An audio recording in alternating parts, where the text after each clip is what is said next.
अस्सलाम वालेकुम everyone, this is मावा शजाज। आप मुझे देख रहे हैं मेरे यूट्यूब चैनल के ऊपर और आज जिस ड्रामे के ऊपर मैं बात करने जा रही हूँ उसका नाम है दिल ना उम्मीद तो नहीं।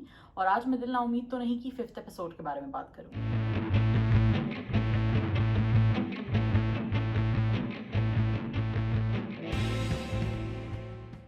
Once again a very heart breaking episode. Amna Mufti ने ये ड्रामा लिखा है, इसको डायरेक्ट किया है काशिफ निसार ने। It stars Yumna Zaidi, Yasra Rizvi, Naveed Shahzad, Umair Rana, Wahaj Ali etcetera etcetera etcetera.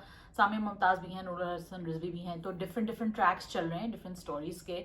और एक मेन ट्रैक जो है वो यमुना जैदी के एक किरदार का ट्रैक है, जो कि एक ऐसी लड़की है जो कि escort slash flash trade slash prostitution वाले बिजनेस में वो मौजूद हैं। और इस तरह वो कैसे उस बिजनेस से तंग हैं, वो नहीं चाहती हैं इस तरह का काम करना। उनकी एक बाजी हैं, सॉर्ट ऑफ एक मेंटोर और एक सिस्टर सपोर्ट ग्रुप जिसे इंसान बना लेता है इस तरह के इन्वायरमेंट में। तो Yasra Rizvi plays Savera baji, that support group for Sumbul, that is Yumna Zaidi's character. जो उनकी मैडम है या जो उनकी मेम है, दैट इज नवीद शहजाद। तो इनकी जो डायनामिक है सारा वो यही है जो कि एक टिपिकल डायनामिक होता है कि एक मैडम के अंदर सब कुछ होता है। What's interesting in this episode is कि कैसे ये मैडम जो है वो एक्सप्लॉइट कर रही हैं इन लड़कियों को।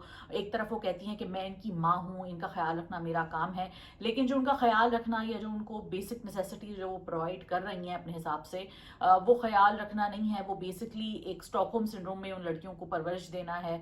और थोड़ी देर बाद जैसे कि एक कैदी को भी अपने उस कैद से मोहब्बत और अटैचमेंट हो जाती है अपने इन्वायरमेंट से, वही चीज़ उन्होंने दिखाई है और बहुत खूबसूरती से ये चीज़ दिखाई है। और खूबसूरती से मेरी मतलब कहने का यही है कि बहुत अगली तरीके से दिखाई है। और ये it's such a heavy watch sometimes and it's such a gutting watch. हर दफ़ा रोना आता है, क्योंकि इस दफ़ा भी हमने देखा है कि कैसे सुम्बुल जो है वो कोशिश करती है कि वो वहाँ से एस्केप करे, लेकिन वो नहीं कर पाती। टीपू सैयद अदनान शाह टीपू सॉरी का उनका जो किरदार है, वो ऐसा ही एक गेट कीपर गार्ड है, वो जो रोकता है इन लड़कियों को इस तरह भागने से। और उसका और मैडम का जो वो मिली भगत है वो भी आपको दिखती है कि कैसे ये सब चीज़ें जो हैं वो एक क्रिमिनल तरीके से ऑपरेट कर रही होती हैं। तो इनकी glorification obviously is very problematic. दूसरी तरफ हमने देखा है कि एक छोटा सा बच्चा है जो अपनी माँ से मार खाने से, अपने स्कूल में मार खाने की वजह से परेशान है। तो वो शहर से वो अपने गाँव से भाग जाता है। उसके जो फ्रेंड्स होते हैं वो डिलिंक्वेंट्स होते हैं, मतलब वो भी क्रिमिनल माइंडेड बच्चे होते हैं। तो इस तरह दूसरे घर से चोरी भी करके भाग जाते हैं। और वो जिस घर से चोरी करते हैं वहाँ पे अलग मसाइल चल रहे हैं, डाउरी का मसला चल रहा है, किस तरह मांग मूंग के उसका बाप जो है, एक लड़की का बाप डाउरी के लिए पैसे जमा करता है और इसी तरह उसकी शादी होती है। तो ये तमाम क्राइम्स जो हैं वो आपस में कनेक्टेड हैं और बड़े होकर भी आई थिंक हमें इन्हीं बच्चों की ये फेट्स नजर आएंगी। इसमें आगे जाके वहाज अली का भी किरदार नजर आता है। उमैर राना भी एक प्ले कर रहे हैं, जुल्फी नाम का एक किरदार प्ले कर रहे हैं, जो कि ऑब्वियसली इस रैकेट में, इस कलूजन में उसके साथ हैं, मैडम के साथ हैं। लेकिन समहाउ श्रेड्स ऑफ ह्यूमैनिटी हर इंसान के अंदर थोड़ी बहुत होती है, डिग्रीज वेरी करते हैं। तो एक बहुत ही टफ वॉच है, एक बहुत ही डिफिकल्ट वॉच है, आसान नहीं है ये शो देखना। और अगर आप देख रहे हैं तो डेफिनेटली आपको बहुत कुछ सीखने को मिल रहा होगा। और जो लोग इसको अंडरस्टैंड करने की कोशिश कर रहे हैं, मेरे ख्याल से अब हम सबको इसके साथ साथ चलने की इस तरह ज़रूरत है कि we have to wait and watch के कौन सा कैरेक्टर किस में डेवलप होता है, कौन से बच्चे जो हैं वो बड़े होके क्या उनकी फेट्स बनती हैं। डेफिनेटली अल्लाह रखी का जो किरदार है, जो उस फैमिली से बिलोंग करती है जहाँ पे बाप जो है वो डाउरी का पैसे जमा करने की कोशिश कर रहा है, तो वो somehow is going to end up in the flash trade business, जो कि एक खातून है जो कि इसमें इस लड़की को बाद में एक्सप्लॉइट करेंगी। वो हमने पिछले एपिसोड में देखा था।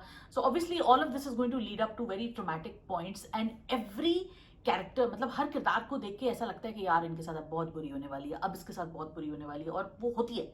और I think that is the point that they are trying to make. And ड्रामे का टाइटल है दिल ना उम्मीद तो नहीं।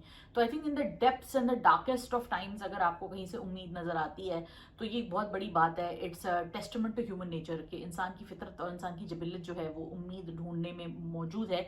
तो इसलिए आई थिंक ये बहुत डार्क सिचुएशन में जाके जब उनको वो उम्मीद की किरण नजर आएगी तो वो किस तरफ जाएंगे। It's very classic Kashif Nisar, very classic Amna Mufti. So again very tough watch, very gritty watch, मुश्किल है देखना, लेकिन ज़रूर देखिए। मैं हमेशा की तरह कहती हूँ अमेजिंग परफॉर्मेंसेज हैं। एक और भी बड़ा सीन है जिसमें मोहल्लेदार कुछ मिलके एक स्कूल वाली मैडम को कहते हैं कि जी आप बच्चियों का इस तरह बाहर स्टेडियम में खेलना ठीक नहीं है। वो अपनी तरफ से बहुत सारी तावीलें वगैरह भी पेश करते हैं।